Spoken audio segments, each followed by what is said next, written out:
Cyprien de très loin. Et là, c'est plus facile quand même pour Barabé qui vient de réaliser encore un exploit. Et qui a sauvé son équipe. Fin du match, donc un partout sur ce sauvetage main gauche de Claude Barabé pour sauver son but. Superbe match de Claude Barabé. Et on a vu Louis Nicolin nerveux un moment. Et ben, Louis Nicolin, il a redonné toute sa confiance à Claude Barabé. Il faut d'ailleurs, puisque Claude Barabé va emménager bientôt dans une maison qui est à 100 mètres de là où habite Louis Nicolin. Alors, il faut mieux. Et Louis Nicolin qui devait d'ailleurs, quand il était debout le long de la touche, se remémorer cette soirée demi-finale de Coupe de France où Montpellier était venu gagner 1-0 devant 45 000 spectateurs, but de Cantona, et puis ensuite c'était la victoire en Coupe. L'année d'après c'était la Coupe d'Europe. C'était le bon enchaînement pour Montpellier, bien sûr. Les vestiaires des Montpelliérains avec Robert Nouzaret qui était à droite, Périlleux qui rentre. Fabrice Divert, les Stéphanois ont longtemps harcelé les buts montpelliérains et puis finalement ça n'est pas passé et vous sauvez un match nul. Je crois que c'est la deuxième ou troisième fois qu'on mène au score à l'extérieur. On n'arrive pas à tenir, à ce but. À part à Metz où on a vraiment dominé tout le match. Je pense qu'à Lens par exemple on mène aussi 1-0, on se fait rejoindre en première mi-temps et bon, on ne tient pas le résultat, mais je crois que ce soir on venait pour faire un match nul. C'est vrai qu'il y avait la télé, mais je crois que c'est pas... Pour nous, l'important, c'était de faire un résultat positif. On prend un point, on continue la série, 10 matchs sans défaite.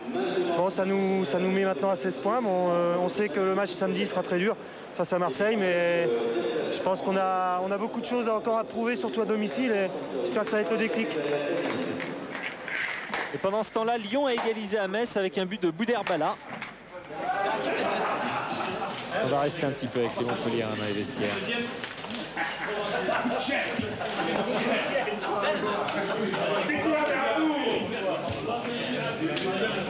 C'est de ce côté, bien sûr, qu'est la joie. Que les Montpelliérains, on dit 10 matchs sans défaite, il y a quand même 7 nuls dans cette série. Ce qui leur manque, c'est surtout quelques victoires à domicile. Vous voyez, le terrain était très boueux ce soir. Et les crampons, il va falloir procéder à un nettoyage. Chantreuil, le buteur, qui est à côté de Cyprien. Cyprien qui est au bataillon de Joinville, ça se voit à sa coupe, on l'a dit tout à l'heure, et qui n'arrive que le jeudi.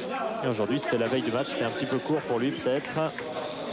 Barabé qui est accrédité d'un très bon match et Pierre qui est avec Derzakarian. Michel Derzakarian, ça va mieux qu'en fin de première mi-temps? Oui, on a gardé le résultat de la mi-temps. C'est notre 10e match sans défaite. Je pense que c'est positif. Match par match, on s'améliore. On joue de mieux en mieux.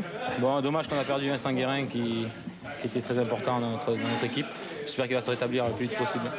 Qu'est-ce qui fait la différence entre l'équipe de Montpellier en début de saison et celle d'aujourd'hui, qui vient de faire match nul à Saint-Etienne?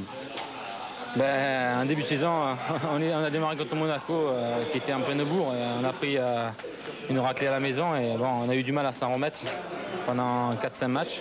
Et par la suite, comme je vous l'ai dit, on a récupéré Vincent Guérin, qui nous a apporté énormément. Et on a réglé notre jeu. Physiquement, on s'est bien amélioré. Et c'est pour ça qu'on fait des bons résultats en ce moment. Et la confiance est là. La preuve d'ailleurs, ce matin, Derzakarian est allé taper des balles de golf avec Loret et Périlleux. C'est quand même signe qu'on est en confiance. Un autre qui est en confiance, c'est pas les Stéphanois, un petit peu déçus certainement par ce résultat, c'est Fabrice Divert. L'an dernier avec Caen, il avait marqué le but de l'égalisation qui avait permis à Caen de faire un partout à Geoffroy Guichard. Et on va voir aujourd'hui, donc il a marqué bien sûr, et on va voir tous ses buts précédents depuis le début de la saison. Montpellier avait pris 6 buts et avait perdu ses 2 premiers matchs, notamment 4-1 contre Monaco le premier jour. Alors il était important ce but de Divert car c'était une égalisation contre le Paris Saint-Germain. Ça avait fait finalement un partout. Le doublé de Divert cette saison, c'était à Metz. On a vu la passe de Rezaud.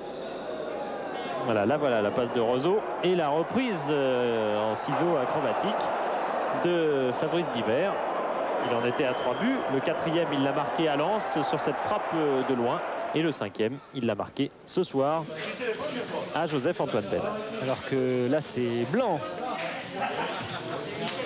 Serge Blanc qui récupère lui aussi.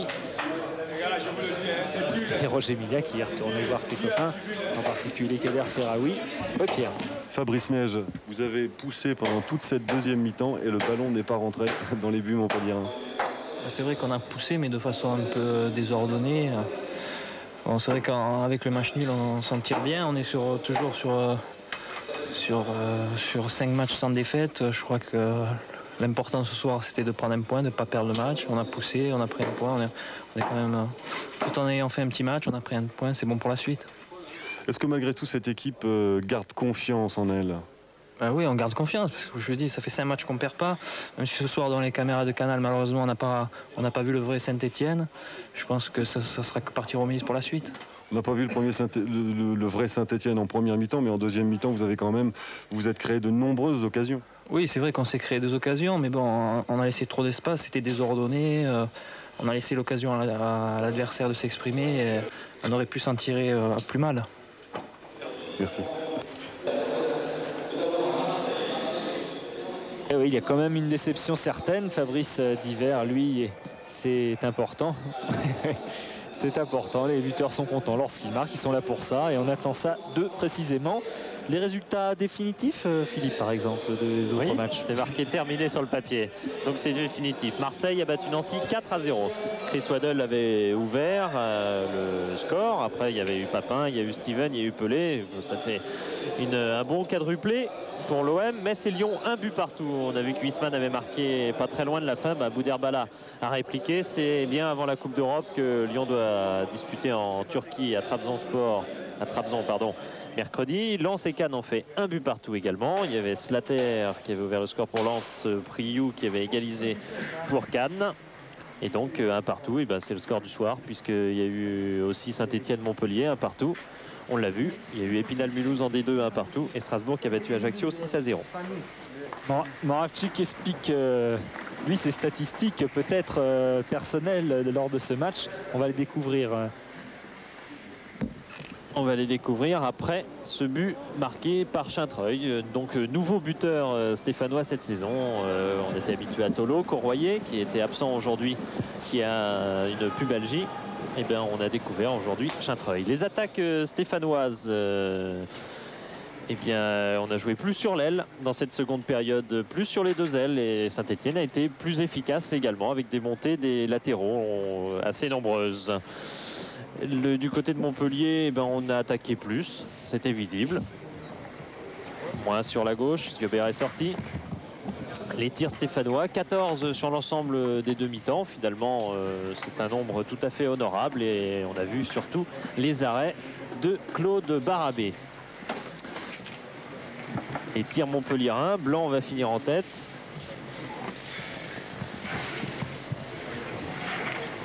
La possession du ballon, eh ben, elle est relativement faible quand même. Le ballon a été relativement peu en jeu sur l'ensemble de cette partie.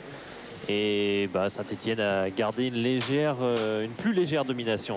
Montpellier a mieux joué, il est vrai, en seconde période, a mieux mené ses actions. Moravcik a pris un nouveau carton jaune et il est le plus fautif aujourd'hui avec Gros. Côté montpelliérain, bon, on reste dans une norme honorable, mais on a fait beaucoup plus de fautes en seconde période. Ça a joué beaucoup plus vite et le jeu a été beaucoup plus vivant. Donc, Loret a pris un carton jaune, la note 12,56. 12,56 effectivement pour ce match. Et je pense que Didier Roustan, qui est, je vous le rappelle, au chaud, doit avoir des invités. Non, il fait très froid là, Philippe. Effectivement, il y a beaucoup d'invités. D'ailleurs, vous voyez, vous avez remarqué, ils se sont couverts. On va commencer par Christophe Chintreuil, son entraîneur Christian Saramagna, Henri Kasperzak ensuite, Joseph Antoine Bell, Bertrand Roseau, et on termine avec Claude Barabé qui a été très sollicité dans cette partie. Et pourtant, Christian Saramagna, on ne peut pas dire que ça ait démarré très vite. On attendait un démarrage un petit peu en fanfare de Saint-Etienne qui joue à domicile et qui était quand même en confiance après les bons résultats obtenus. Oui, c'est vraiment pas dans nos habitudes. Je pense qu'on a un petit peu raté notre première mi-temps. Peut-être que ça a été dû au marquage assez strict de l'équipe de Montpellier-Rennes. Mais c'est vrai qu'on a été un petit peu trop timide, un peu trop timoré. Et c'est un petit peu le regret que j'ai parce que bon, les données ont été plutôt faussées à partir du moment où on a été mené au score. Bon, c'est vrai qu'on a bien réagi, mais dans l'ensemble, nous avons été assez pâles, surtout en première mi-temps. Vous, avant cette rencontre, vous avez dit à vos joueurs, bon, on met le paquet pendant un quart d'heure, après on verra, ou peut-être, comme Montpellier n'a pas perdu depuis longtemps, on va laisser venir? Non, pas du tout. Mettre le paquet, non, il faut le mettre intelligemment. Je crois qu'il fallait prendre l'ascendant rapidement sur cette équipe montpelliéraine. C'est vrai que ça a été difficile, du fait qu'ils nous ont contrés rapidement, donc à partir de là, on a essayé, on a peut-être inconsciemment levé un petit peu le pied, mais ce que je peux dire, c'est que ce soir, j'ai pas vu la véritable équipe stéphanoise. Alors Henri Kasperzak, votre équipe y est peut-être pour quelque chose. Le fait que l'on ne voit pas ce soir la grande équipe stéphanoise, je vous demandais de vous mettre à côté du tableau. Et je vais venir vous rejoindre, car finalement, on va surtout s'attarder à votre système défensif qui était un petit peu nouveau, je crois. C'est-à-dire le système, il était simple.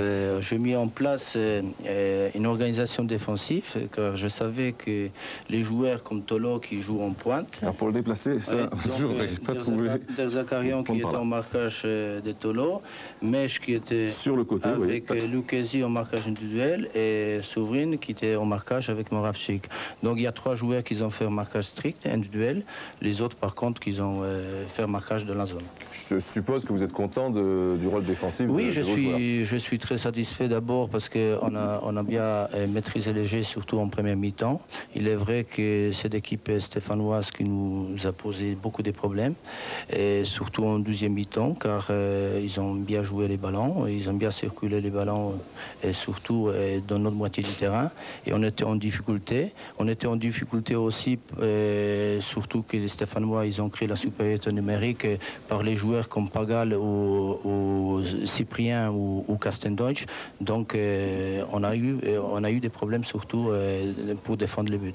Alors compte tenu de ce dispositif, évidemment Fabrice Divert était un petit peu esselé. En plus on n'a pas trop joué sur Ziobert. Et à propos d'avant-centre, on va voir celui d'en face. Il s'agit de Didier Tolo qui est en compagnie de Pierre. Didier Tolo, vous n'avez pas l'impression que ce match nul, vous l'avez concédé, si je puis dire, en première mi-temps? C'est vrai qu'on n'est pas rentré dans le match comme on rentre d'habitude à Geoffroy Guichard. On a eu du mal à rentrer dans ce match. On était un peu mou, on n'a pas réussi à faire le pressing sur cette équipe montpelliéraine. À partir de là, bon, eux, ils nous ont placé un contre, ils ont mené et bon, c'était difficile. C'est vrai qu'on est revenu à la mi-temps, juste avant la mi-temps, mais bon, difficile. On a eu vraiment du mal à rentrer dans ce match. Le marquage individuel des Montpelliérains vous a posé beaucoup de problèmes? Oui, bon, c'est vrai qu'on savait qu'ils étaient venus avec un dispositif défensif, mais je crois que beaucoup d'équipes qui viennent à Saint-Etienne jouent un peu de cette façon. Mais bon, d'habitude, on arrive à emballer le match, à créer les décalages. Là, on n'y est pas arrivé. Et puis, bon, on a buté. Et bon, au fil du match, on s'est un peu désorganisé. Merci. Bien, Claude Barabé, qui est à mes côtés, a été sollicité à partir de la 30e minute. On va voir l'action de Moravcik, on va la disséquer ensemble. Et le premier tir a été à la 19e minute et le deuxième à la 24e minute. À ce sujet, il n'y a pas eu beaucoup de dribbles dans cette partie. On joue à une ou deux touches de balle, il n'y a plus de dribbleurs. Et quelquefois, bon, Henri Kasperzak, par exemple, vous semblez être d'accord avec moi, ça sert quoi, pour faire la différence. Oui, pour faire la différence, bien sûr que ça sert, surtout là, pour les attaquants, aussi les joueurs qui peuvent créer la supériorité numérique, les joueurs au milieu de terrain. Bon, Moravcik, aujourd'hui, il était bien pris par Wilbert, Souvrin, et aussi Mèche qui était privé beaucoup des ballons. Donc, il est vrai, pour développer les jeux offensifs, surtout les Stéphanois, ils ont eu beaucoup de problèmes. Bien, Claude Barabé, là je vous vois. Je pense que c'est en deuxième mi-temps qu'il s'agit de la caméra isolée de Thierry Burgalière. Alors on peut la mettre en route. Et ensuite, j'aimerais qu'on retourne aux actions de la première mi-temps. Tout à l'heure, à la pause, je disais que vous hypnotisez vraiment le ballon. Vous vous étonnez au niveau du regard, là? Non, pas du tout. Un gardien de but, avant tout, il faut rester concentré sur ce ballon-là. Et mon rôle est de rester concentré 90 minutes. Et c'est sûr qu'au moins de relâchement, c'est dangereux pour moi. Mais en seconde mi-temps, j'ai été beaucoup sollicité. Et c'est bien pour moi si j'ai pas pris de but. Alors les footballeurs ont une très grande mémoire. Vous vous souvenez par exemple de cette action? C'était, parce qu'on ne voit pas, ah oui, là on sait. Voilà. Oui. C'est un ballon que je vais prendre avant Didier Tolo et il me bouscule un peu, mais sans gravité.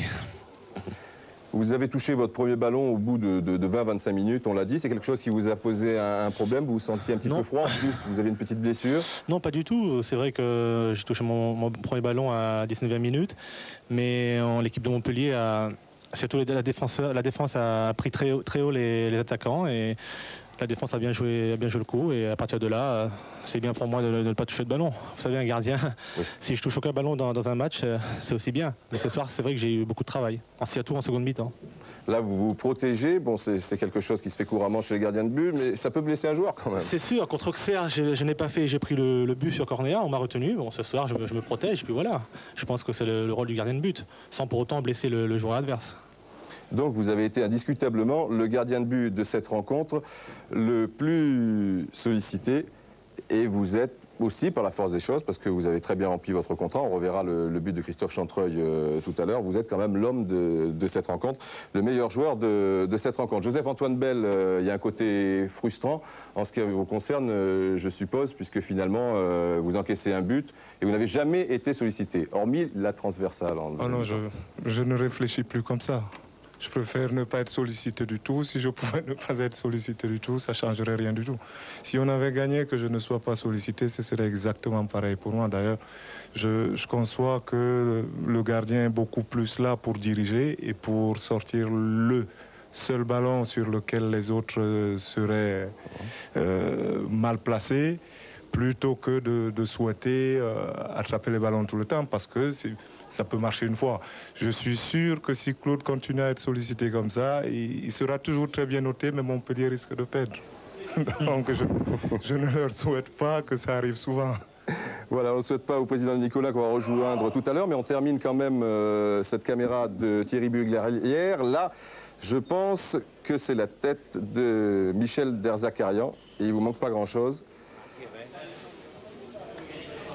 Pas grand-chose, un petit quelque chose. C'était à bout portant. Alors Louis Nicolin qui est dans les vestiaires, avec Pierre Buet dans les vestiaires de Montpellier, puis on se retrouve au studio qui a suivi avec nous ces images évidemment. Louis Nicolin, vous avez vu des images de caméra isolée avec Claude Barabé. Il vous fait plaisir Claude Barabé quand il joue comme ça? Ah mais Claude m'a toujours fait plaisir. C'est vrai qu'on a eu quelques petits problèmes, mais ça c'est pas grave. Vous savez, c'est toujours le gardien de Montpellier. Et je crois qu'il a encore 2 ans de contrat. Et il est toujours le gardien de Montpellier. Il sera toujours le gardien de Montpellier. Vous savez, je le vois dans l'écran, là, on échange des petits clins d'œil de temps en temps. Et puis quand on est mauvais, ben on est mauvais. Moi aussi, des fois, je suis mauvais comme président. Il n'y a pas de problème là-dessus. Alors à propos de Montpellier en général, 10 matchs sans défaite. Ça vous fait plaisir aussi, ça, j'imagine? Ah ben c'est sûr qu'après le début de saison catastrophique que nous avons fait, ces 10 matchs sans défaite, c'est une bonne chose pour le club. J'espère que ça va continuer. Ce qu'il y a de sûr, c'est que cette année, on a moins d'ambition que les autres années. On veut finir dans les 10 premiers et j'espère qu'on est bien parti pour ça. Et à partir de là, j'espère que le prochain match contre les Marseillais, ça nous vaudra encore un 11e match sans défaite. À ce stade-là, vous n'avez pas quand même une petite ambition européenne? Bah écoutez, je crois que c'est difficile d'avoir une ambition européenne compte tenu des grosses écuries qu'il y a. Et vous savez, je crois que s'il y a une petite chance, on le saura à la trêve et puis on verra. Mais je crois qu'il faut bien partir sur nos bases. Les garçons le savent. 10e, une petite carrière en Coupe de France, puis on verra. Merci. Et oui, on a des objectifs, forcément. Lorsqu'on est au président, on est obligé d'avoir des objectifs. On va avoir un petit peu de buts avant d'aller rejoindre tout à l'heure Didier, en bas dans ses vestiaires, avec les buts de matchs internationaux qui ont eu lieu cette semaine et qui sont mixés par Eric Bénard. La Grèce peut encore prétendre se qualifier pour la phase finale de l'Euro 92 après sa victoire face à la Finlande 2-0. Il faut pourtant attendre la 50e minute de jeu pour voir Saravakos prendre de vitesse toute la défense finlandaise et s'en aller battre Huttunen. On le revoit au ralenti. Saravakos, le capitaine de l'équipe. 2 minutes plus tard, coup franc rapidement joué pour la tête de Barbokis. 2-0 pour la Grèce, c'est le score final. Même si les Finlandais sont tout près d'égaliser quelques secondes plus tard, on va le voir. Les Pays-Bas sont toujours en tête du groupe avec 2 points d'avance sur le Portugal et 4 sur la Grèce. Mais Néerlandais et Portugais n'ont plus qu'un match à jouer contre la Grèce justement, qui doit encore affronter Malte avant la fin de l'année. Rien n'est joué. A noter que dans le groupe 3, la Hongrie et la Norvège ont fait match nul 0-0. L'URSS est quasiment qualifié. Bien, retour au championnat avec ce match Saint-Étienne-Montpellier. J'aimerais qu'on revoie le premier but. Alors, on va pas aller tout de suite. Il faut que je touche cette petite chose. Voilà, c'est une interception de Bertrand Roseau. Alors Bertrand, comme vous êtes en notre compagnie, au départ, c'était une mauvaise passe de Pagal, je crois. Oui, je crois, oui. On va la voir. Et là, vous avez pigé. Oui, j'ai pigé. J'ai vu qu'il allait donner un tir gros. Donc j'ai voulu anticiper pour essayer de faire un contre. Et ensuite, quel était votre rôle exactement dans cette rencontre? Vous n'aviez pas d'adversaire direct. Très souvent, les arrières latéraux maintenant n'ont plus d'adversaire direct. C'est quelque chose qui vous trouble ou qui vous arrange finalement? Moi, ça m'arrange un petit peu. Ça me permet d'apporter offensivement à l'équipe.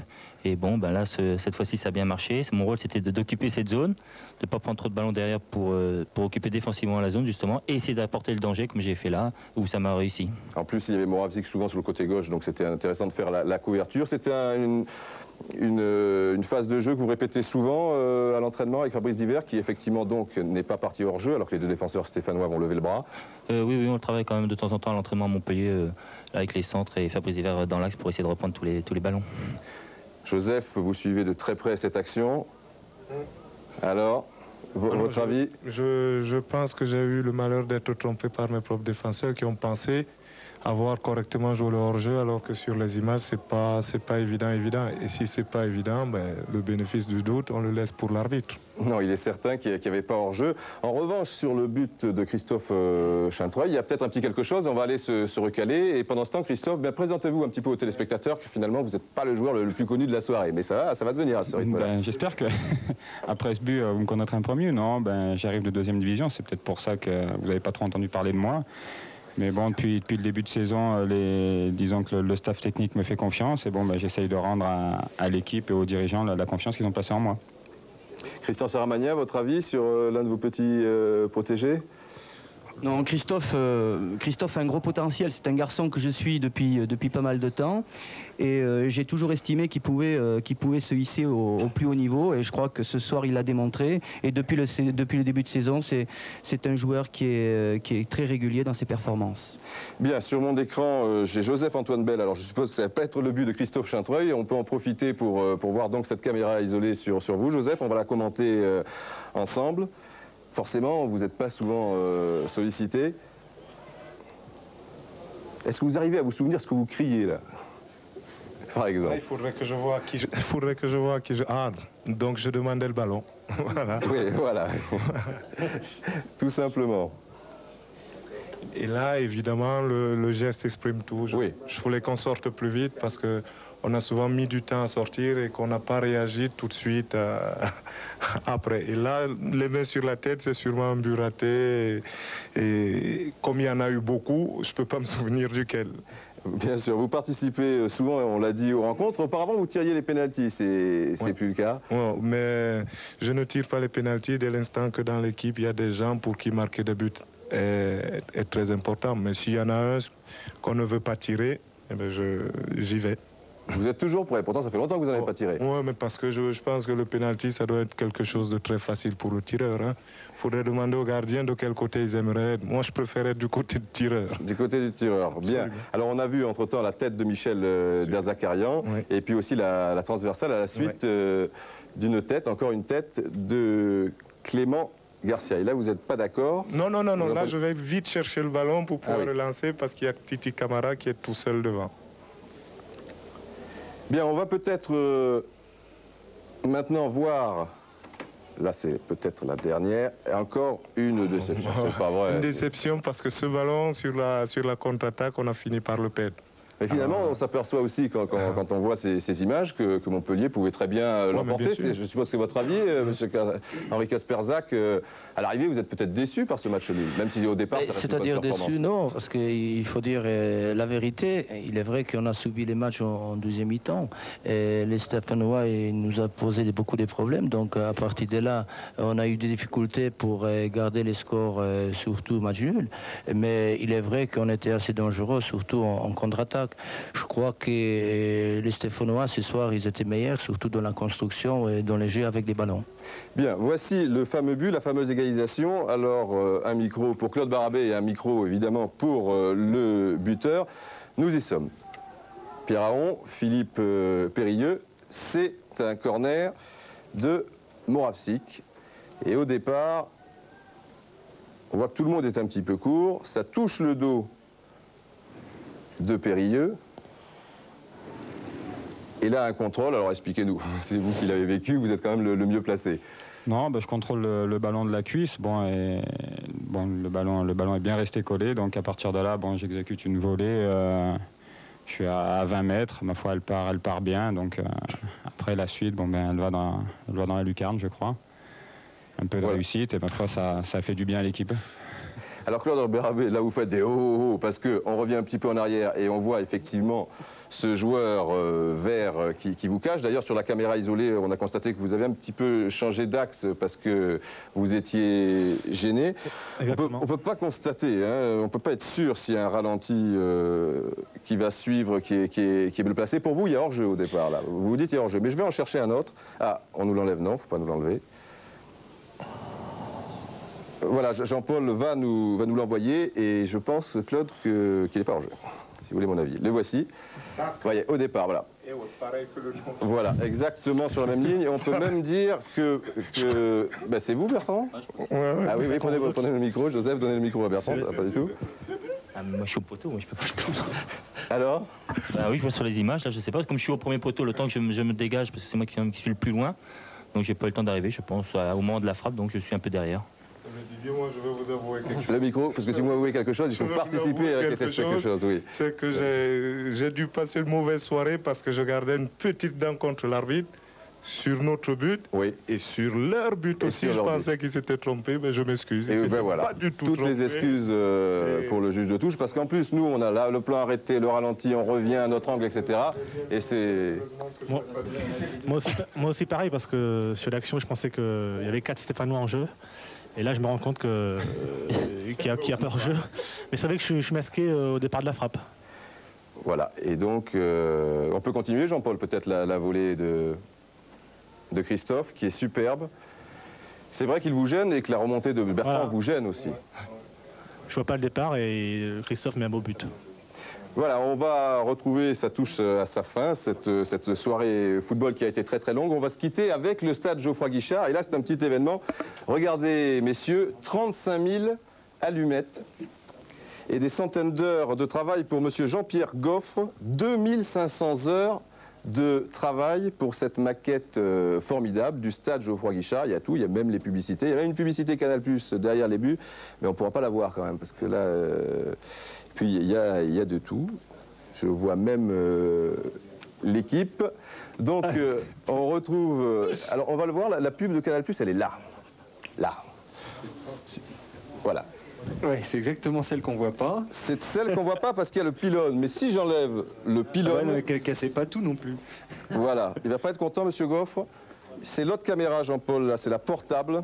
Bon, enfin, on l'a vu. Non, on l'a vu, c'est bon. Voilà, on l'a vu, on l'a deviné. Pierre, Philippe, c'est à vous, messieurs. Encore merci et bonne suite pour le championnat.